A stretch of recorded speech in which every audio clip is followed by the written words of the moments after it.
Your mind is a cathedral of echoes. Every thought you entertain, every whisper of self-doubt, every affirmation of strength. These are not mere abstractions.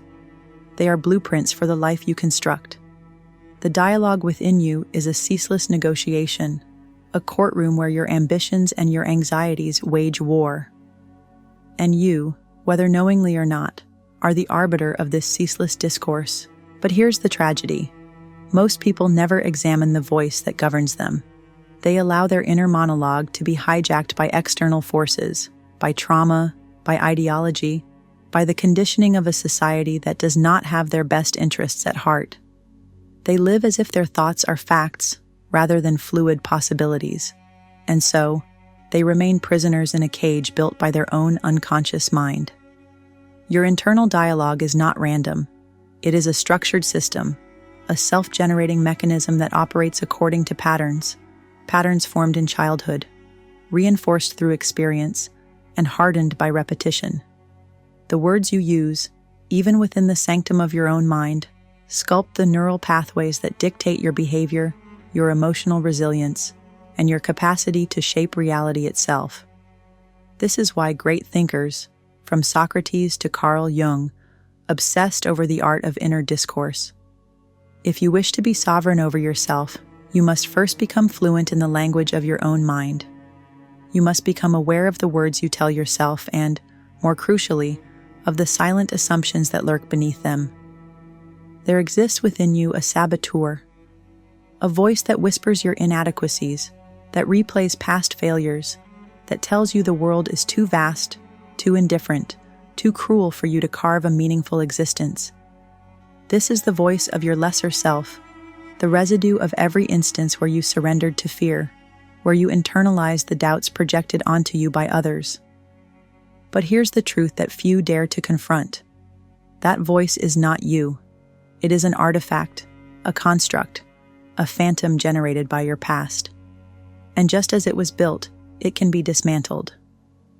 You must learn to become the observer of your thoughts rather than their victim. This is not a superficial exercise in positive thinking. This is about restructuring the fundamental framework through which your mind interprets reality. Every time your inner dialogue whispers, "You are not enough," interrogate it. Ask, according to whom? By what measure? Under what circumstances? Challenge the falsehoods that have been planted in your mind like weeds, strangling the vitality of your true potential. In doing so, you engage in a process that is both philosophical and neurological.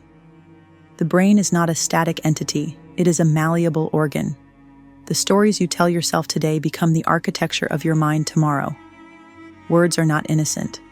They are not arbitrary. They are the tools with which you carve your identity. If your inner dialogue is laced with cynicism and defeat, then your actions will reflect that narrative. If, however, you train your mind to frame challenges as opportunities, to regard suffering as the raw material of transformation, then you will reshape not only yourself but the very fabric of your experience. Consider the great men and women of history, those who stood against the tide, who defied the limitations imposed upon them. They were not immune to doubt, nor were they free of fear, but they understood that the voice inside their heads was the first battlefield, and they chose to wield language as a weapon, refining their internal monologue into a tool of fortification rather than self-destruction. You do not command yourself through tyranny. You do not impose discipline through sheer force. If you attempt to rule yourself like a dictator, you will rebel against your own mind. Instead, you must learn the art of self-negotiation. Jordan Peterson often speaks of treating yourself as if you were someone you are responsible for helping. This is not a trivial notion. It is the foundation of true self-governance. If you wish to cultivate discipline, frame it not as punishment, but as an act of loyalty to your highest potential. If you wish to silence the voice of self-doubt, do not ignore it, confront it. Ask it for evidence. Demand that it justify its accusations, and when it cannot, dismiss it as an unworthy adversary. There is something profound that occurs when your inner dialogue aligns with truth. You enter a state of coherence where your thoughts, emotions, and actions converge. This is the state of flow, of synchronicity, where you move through life not as a fragmented being, but as a unified force.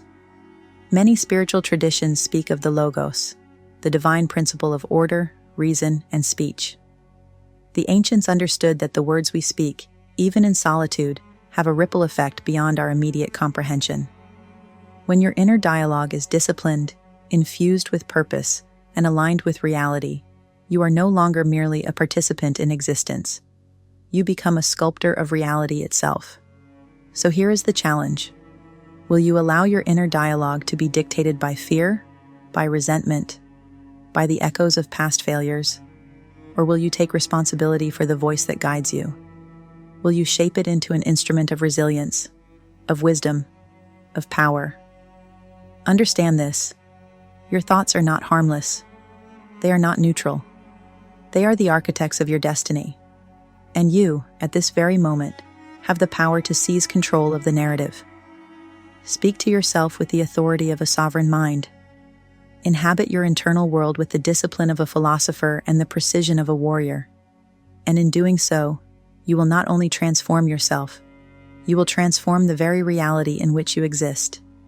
If this resonated with you, if you recognize the weight of your inner dialogue, then subscribe to Mind Over Matter.